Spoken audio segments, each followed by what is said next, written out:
Hola nuevamente, comunidad de Formando Ingenieros, Educación con Propósito. Bienvenidos a un nuevo video. En este su espacio, su canal, en el cual compartimos información útil y práctica que nos ayuda a mejorar nuestras habilidades y competencias como ingenieros. Soy Gustavo Capilla, host de este canal, y el día de hoy les doy la bienvenida para revisar un caso de estudio enfocado en el tema de torsión. Bien, vamos a analizar a continuación qué es lo que le sucede a un elemento que está sometido a cargas de torsión respecto a sus esfuerzos y sus deformaciones.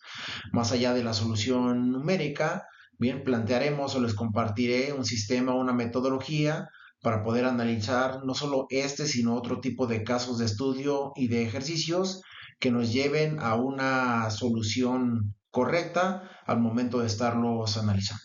Bien, sin más preámbulo, bueno, comenzamos con este nuevo video. Primeramente, bueno, como todos los ejercicios, nos enfocamos en lo que sería la descripción del problema, bien, de manera textual y también de manera gráfica, bien. Analizaremos lo que son las variables que están involucradas, bien, identificaremos cuáles son aquellas cargas externas, condiciones de frontera y también las incógnitas que queremos determinar.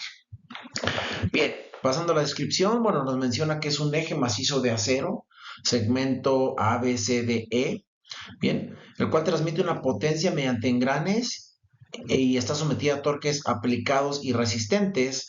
Bien, esto genera esfuerzos cortantes y ángulos de giro debido a la torsión en el elemento. Para clarificar este punto, bueno, nos enfocamos aquí en nuestro diagrama que tenemos. Bien, el elemento está definido desde el punto A hasta el punto D de manera intermedia. Bueno, se encuentra el punto B, el punto C y el punto D. Bien, primeramente el elemento está apoyada en dos elementos conocidos, bueno, como chumaceras. Bien, los cuales le permiten un giro libre. Eso está especificado aquí en esta parte del texto o de la redacción.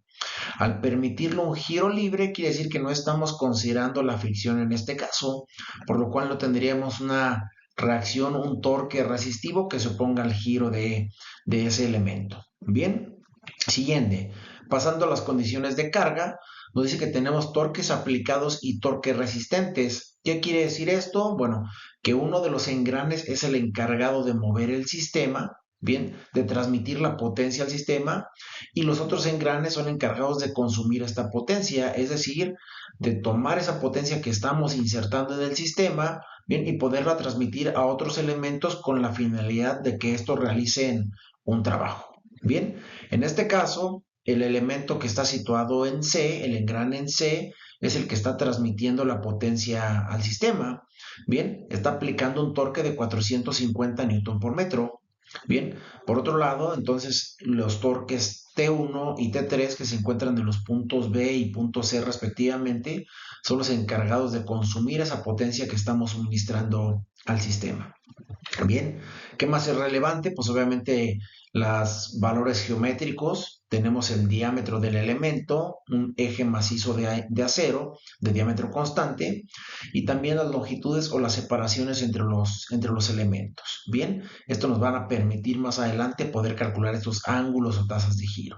Bien, la longitud del segmento de B a C es de 500 milímetros y de C a D es de 400 milímetros.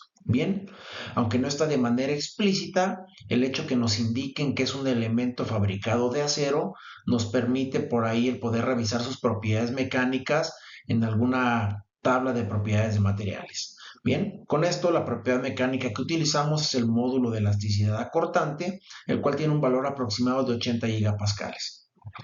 Ahora bien, ¿qué es lo que nos están pidiendo para la solución del ejercicio? Bueno, determinar los esfuerzos cortantes máximos que ocurren en cada segmento del eje. Esto es el segmento BAC y el segmento CAD. Bien, y determinar el ángulo de giro que existe entre esos engranes B y D. Al nuestro elemento estar sometido a torsión con distintas magnitudes y distintos sentidos, el elemento, que es el eje macizo acero, al ser un elemento rígido, bien, va a tender a experimentar esta torsión, bien, va a tender a tener una deformación cortante, lo cual pues es importante poderla calcular para saber o determinar que el elemento opere dentro de un rango seguro. Bien, ahora bien, ¿por qué no tenemos longitudes definidas entre el punto A y el punto B, así como el punto D y el punto E? Bueno, esto se basa debido a que nos menciona que estos cojinetes o chumaceras permiten el giro libre, por lo cual no tendríamos ningún torque reactivo. Entonces, no valdría la pena el realizar algún cálculo en este elemento porque básicamente se encontraría pues sin deformación y sin esfuerzos. Es por eso que nos enfocamos en la parte central del elemento. Bien, la parte medular es el que nosotros podamos establecer un sistema o una metodología para poder solucionar este tipo de casos de estudio. Bien, esta herramienta va a permitir prácticamente solucionar el 80% del problema, bien, que es el planteamiento, y el último 20% prácticamente la sustitución y la solución numérica del ejercicio. Pero si garantizamos o nos aseguramos que podemos seguir una serie de pasos de manera clara y ordenada, bien, eso va a minimizar los errores que podamos cometer y también me va a permitir clarificar desde un principio qué tipo de ecuaciones vamos a necesitar, cuáles son las variables involucradas, bien, cuáles son las incógnitas que estamos buscando para utilizar nuestras ecuaciones de la forma correcta. Bien, la ruta de solución planteada es la siguiente. Primeramente, el análisis del problema, y esto se da a través de la lectura y de la inspección de los diagramas que nos proporcionan. Bien, en este sentido, pues identificar las cargas externas, las reacciones del elemento, así como su geometría. También importante conocer de qué material está fabricado para poderlo asociar con sus propiedades mecánicas. Segundo, identificar las incógnitas, en este caso que serían las variables por determinar o lo que me está pidiendo el ejercicio. Tercer punto, diagrama de cuerpo libre. Recordemos, el diagrama de cuerpo libre es este esquema simplificado de nuestro ejercicio en el cual se muestran cargas externas, reacciones internas y la geometría del elemento. Bien, el diagrama de cuerpo libre es un elemento aislado de todo el sistema que me permite hacer una simplificación para poder visualizar cuáles son mis ecuaciones de equilibrio y mis reacciones. Bien, estas forman parte del punto número 4. Tenemos que plantear bien las ecuaciones de equilibrio para determinar, bueno, cuáles son las incógnitas que nos están faltando para poder solucionar.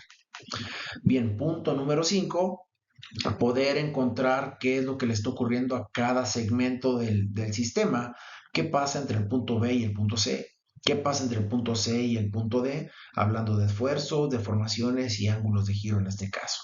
Bien, punto número 6, el planteo de las ecuaciones de torsión una vez que ya sabemos qué es lo que está ocurriendo en cada elemento. Y finalmente, la parte final del ejercicio, sustitución y solución. Una vez que hemos desarrollado toda la metodología de manera analítica, bien, no nos queda más que ingresar los valores numéricos. Bien, finalmente, verificación e interpretación. Vamos a obtener valores numéricos, pero si a esto no les damos una interpretación, bien, como ingenieros, aplicando nuestro juicio, nuestro criterio y nuestro conocimiento, no nos van a ser de mucha utilidad. Al momento que tenemos un valor numérico, necesitamos tener un análisis para poder sacar una conclusión, bien, que me permita tomar una decisión. ¿Cuál es el propósito? En este momento, darles una metodología ordenada para poder resolver este y otro tipo de ejercicios. Bien, habiendo dicho esto, pasamos a la siguiente diapositiva para abordar el tema. Paso número 1, análisis del problema. Como mencionamos, esto se basa en realizar una lectura detallada y una comprensión de la información que me están dando. Muchas veces cometemos el error de leer solamente pero no estar comprendiendo lo que me están diciendo. Bien, y a partir de aquí ocurre el primer error porque no vas a poder realizar un planteamiento correcto. Siguiente punto, bien, analizar también el diagrama si es que tuviéramos a este. Generalmente como ingenieros se nos complica un tanto cuando no tenemos un diagrama disponible, pero esto ocurre solamente en los libros. Es por eso que aquí radica la importancia de poder comprender los conceptos y qué es lo que está ocurriendo en un elemento. Bien, en el mundo real, bien, en la industria, en el mundo físico, no tenemos los problemas establecidos de esta forma tan clara como se tienen en la parte académica. Y aquí es nuestra responsabilidad como ingenieros el tener la capacidad de poder aterrizar todos estos conocimientos para poder bajar un problema que está ocurriendo en campo, en área, en piso, bien, a poderle dar alguna solución numérica. Y no solamente hablando de la parte de resistencia de materiales, sino hablando de cualquier otro tipo de problema que pudiera surgir, por ejemplo, en una línea de producción. Bien, eh, entonces, una vez que hemos revisado y analizado el ejercicio, bien, podemos pasar al punto número 2, que es la identificación de las incógnitas. Bueno, ¿qué estamos buscando? ¿Cuál es la variable que me está ocasionando un problema o cuál es la variable clave para poder analizar? En este caso serían dos, el esfuerzo cortante máximo, bien, y el ángulo de giro entre el segmento BD. Bien, los datos conocidos, propiedades mecánicas, propiedades geométricas y cargas externas. Bien, como punto número 3, una vez que ya hemos revisado esta parte, tendremos lo que sería el diagrama de cuerpo libre, la parte medular del planteamiento. También es muy común que al menos en el ámbito académico se obvie esta parte. Bien, por saltar unos pasos, porque creemos que lo comprendemos el ejercicio, pero si no realizamos un diagrama de cuerpo libre, lo más típico es que cometamos errores tanto de asignación de cargas como de signos debido a la omisión de este elemento. Entonces, bien, esta simplificación que tenemos, simplemente los torques que están actuando, aquí identificado con un color diferente el torque que está siendo aplicado y los torques que están consumiendo. Bien, las dimensiones del elemento en cuanto a sus longitudes y algunas observaciones que me permiten clarificar. Bien, no hay momento torsor en el punto A y el punto E. Y la otra, convención de signos. Bien, sentido horario positivo, sentido antihorario negativo. ¿Quién define la convención de signos? Nosotros en nuestro propio caso de estudio. ¿Qué es lo más relevante de una convención de signos? El respetarla y mantenerla durante toda la solución del ejercicio. No podemos estar alternando estas convenciones de signos porque pues vamos a incurrir en errores de cálculos. Siguiente punto, bien, equilibrio y reacciones. Tenemos que plantear las ecuaciones de equilibrio del sistema. En este caso, las fuerzas externas que están actuando son torques, bien, por lo cual deberemos realizar una sumatoria de momentos o una sumatoria de torques para poder saber con qué elementos contamos y cuáles elementos son las incógnitas. En este caso realizamos lo siguiente, sumatoria de momentos o de torques igual a 0. Bien, consideramos positivo en el sentido horario y negativo en el sentido antihorario. Tal forma que si aplicamos la regla de la mano derecha, pues obviamente este elemento estaría girando en sentido horario, bien, con un eje de rotación perpendicular a la pantalla, y esto nos daría un torque T2 positivo. Y bueno, caso contrario, torque T1 y torque T3, que son los que consumen potencia, serían negativos. Si estableciéramos el sistema de referencia o de convención de signos de forma contraria, bien, llegaríamos al mismo resultado. ¿Qué tenemos aquí? Bueno, nos dice que el torque T2 es igual al torque T1 más el torque T3. Bien, bueno, ¿y esto qué me dice a mí como ingeniero? Bueno, lo que me indica aquí es que el torque total que yo estoy aplicando al sistema es consumido en su totalidad por los otros dos engranes y esto me genera la condición de equilibrio. Todo lo que ingresa sale del sistema. Bien, ahora como punto número 4, bueno, ¿qué es lo que tenemos que hacer? Analizar qué es lo que pasa en cada uno de estos segmentos. Bien, a qué cargas netas está trabajando el segmento BC y también el segmento CD. Bien, podemos ver que la magnitud de T1 es diferente a la magnitud de T2 y es diferente a la magnitud de T3. Entonces, estos van a generar deformaciones con distinta magnitud y esfuerzos con distinta magnitud. El objetivo es poder saber, bueno, qué segmento se encuentra más esforzado porque es más propenso a riesgo de falla. Bien. Siguiente punto, bueno, analizamos por segmentos. ¿Por qué por segmentos? En este caso, tenemos los torques aplicados de manera puntual, es decir, sobre el punto C y sobre el punto D. Habrá otro tipo de casos donde estos torques son continuos, es decir, están aplicados durante toda la barra. Y ahí, bueno, el tipo de análisis es diferente, lo tendríamos que establecer como una función. Bien, pero en este caso, como son puntuales, pues tendríamos que analizar qué es lo que pasa entre el segmento BC y qué es lo que pasa entre el segmento CD. Bien, ¿cuál es la metodología de solución? primeramente al analizar por cortes en un sistema, lo que simulamos es un corte en ese elemento, bien, antes de que ocurra o cada vez que haya un cambio de carga o un cambio de sección transversal. En este caso, simulamos un corte entre el punto B y el punto C. Al simular nosotros un corte, estamos exponiendo uno de los segmentos del elemento, bien, y tenemos que suponer un torque reactivo que actúa en esa sección. Este torque reactivo me va a decir, bajo la acción de esta carga externa, esto es lo que está sintiendo, lo que está experimentando esta barra. Bien, por convención de signos, bien, los torques reactivos siempre los suponemos hacia afuera de la superficie que estamos cortando, bien, y lo vamos a respetar durante todo el ejercicio.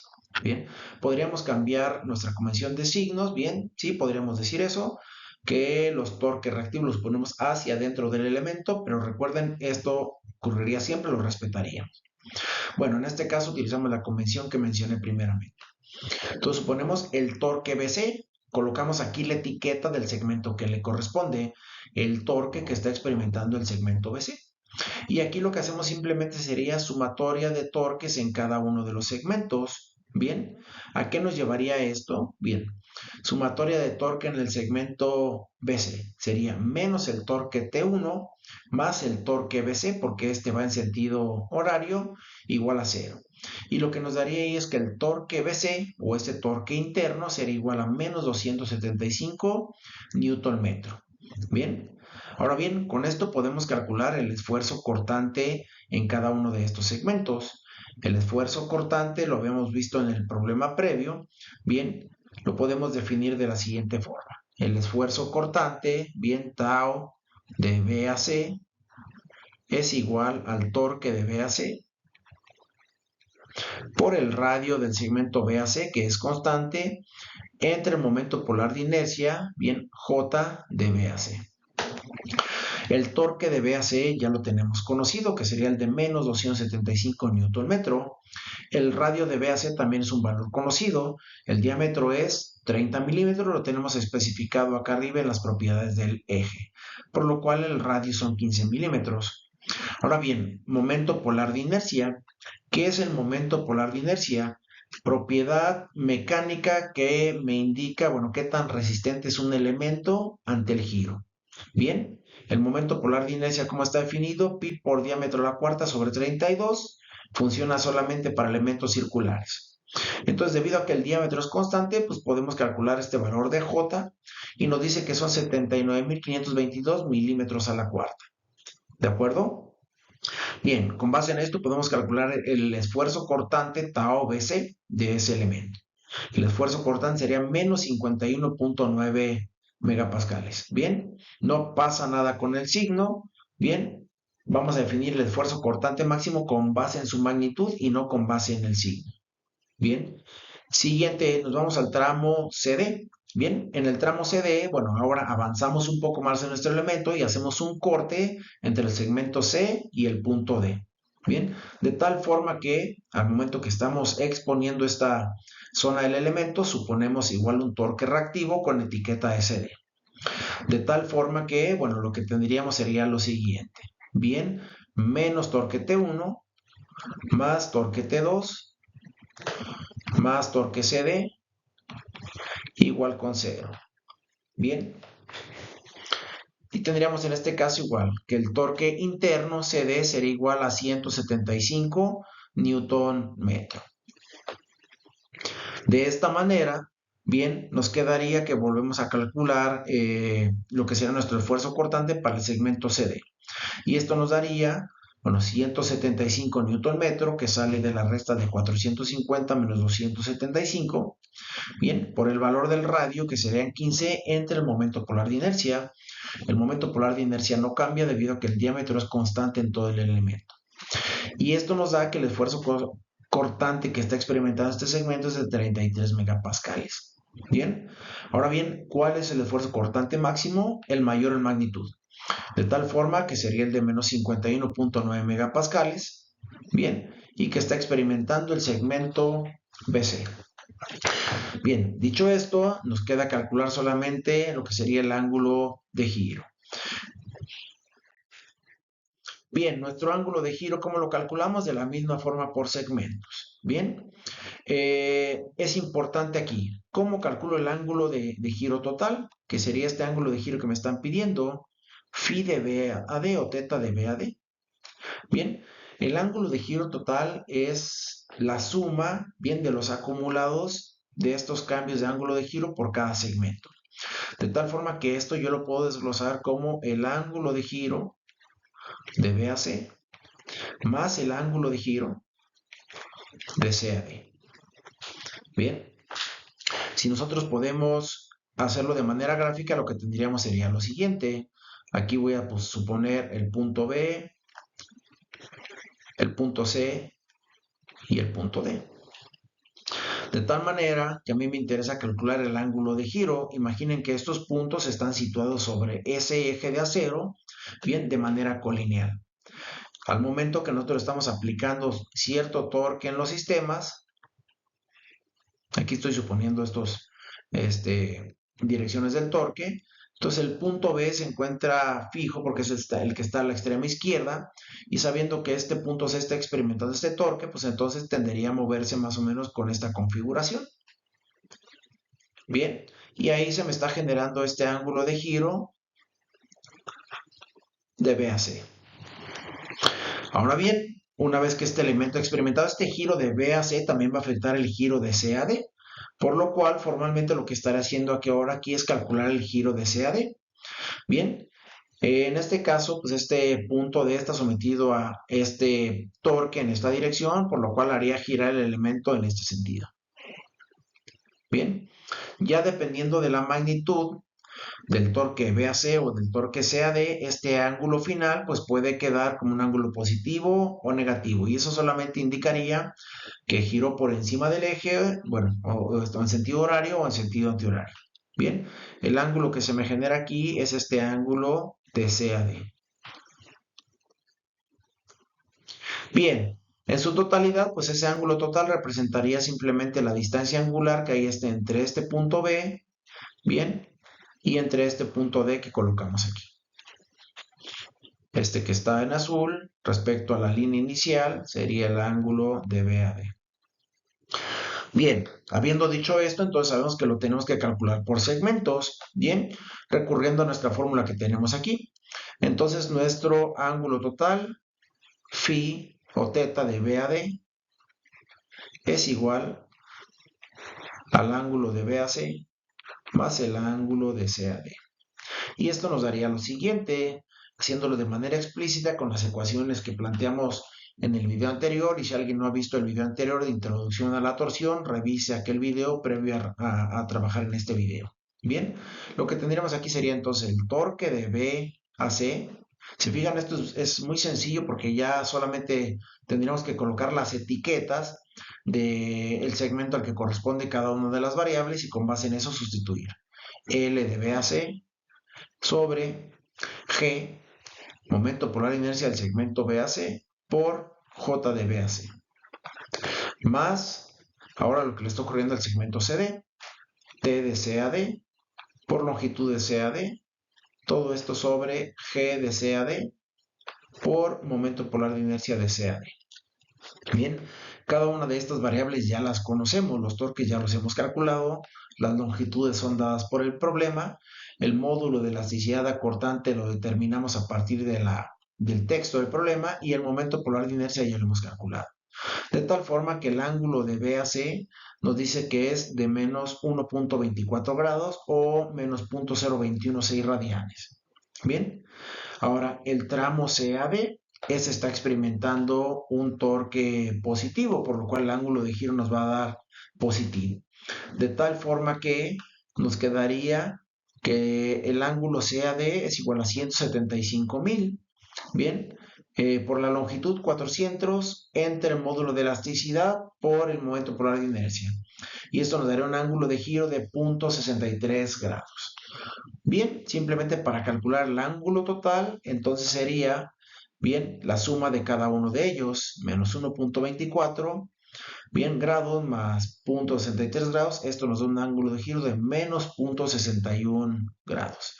Bien, simplemente nos está indicando el sentido de la rotación de ese giro de B a D. Bien, con base en esto, ¿cómo podemos leer el resultado? Bueno, los segmentos A, B y D, E, que están conectados a las chumaceras, no transmiten ningún torque interno. Bien, segundo punto, el segmento BC, bueno, presenta el mayor esfuerzo cortante en magnitud. Y tercero, el giro entre B y D sería la suma algebraica que tenemos entre B y C y D. Bien, finalmente, para cerrar con el ejercicio, tenemos que listar lo que serán los aprendizajes clave. Bien, primeramente, equilibrio torsional del sistema. El primer paso es identificar si nuestro sistema se encuentra en equilibrio y esto lo hacemos a través de la sumatoria de torques y esto tiene que ser realizado antes de cualquier cálculo de esfuerzos o de giros. Bien, tenemos que saber que el sistema es estáticamente determinado y que se puede resolver con la ecuación de equilibrio. Segundo punto, torque interno y análisis por secciones. Este es uno de los puntos principales, bien, donde los estudiantes se tienen la mayor cantidad de problemas o de retos por resolver.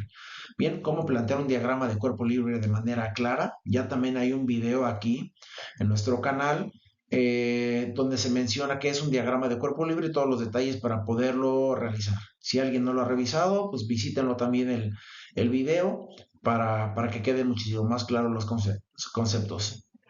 Bien, bueno, retomando aquí la conclusión del ejercicio, en el segmento BC tenemos un torque interno de menos 275 Newton metro, bien, y en el CD un torque de 175 Newton metro. Bien, esto nos llevó a que el tramo que está experimentando una mayor cantidad de esfuerzos es el segmento BC y ahí debemos poner el ojo para saber si está propenso a falla o no. Y finalmente, bueno, el esfuerzo cortante y el ángulo de giro que se deriva de los cálculos previos. Bien, utilizando las fórmulas de la manera correcta, con las etiquetas que le corresponden a cada una de las variables y también sustituyendo de forma adecuada lo que sería cada uno de los valores. Importante manejar el mismo sistema de unidades, homogenizar unidades, no trabajar con metros y milímetros, no trabajar con newtons o kilonewtons, porque esto nos va a llevar bien a problemas numéricos. Primeramente, estandarizar. Más adelante vamos a tener un video de conversión de unidades, bien, desde básicas hasta un poco más avanzadas.